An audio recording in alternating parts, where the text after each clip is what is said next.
Popularna pop pevačica koja je 15. juna održala spektakularni koncert na Ušću najavila je turneju Viva la Diva.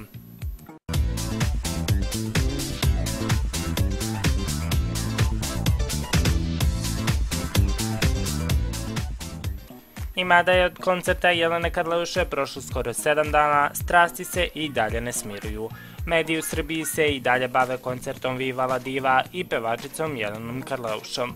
Ona je, gostujući u emisiji Ekskluziv Prve televizije, otkrila nove detalje koncerta, ali najavila vest koja će obradovati mnoge fanove. Naime, pevačica će uskoro krenuti na turneju Viva la Diva, koja će posetiti sve ex-ju Republike. Na tim koncertima biće prikazana i multimedija koju je pevačica snimala skoro 2 meseca, a koja nije prikazana na koncertu na Ušću.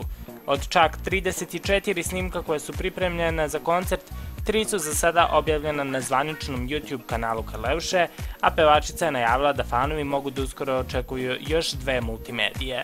Što se turneje tiče, nikakve dodatne informacije još uvek nisu poznate javnosti. Inače, popularna pevačica večeras će nastupiti u klubu Trocadero u Budvi, što je njen prvi nastup nakon koncerta Viva la Diva.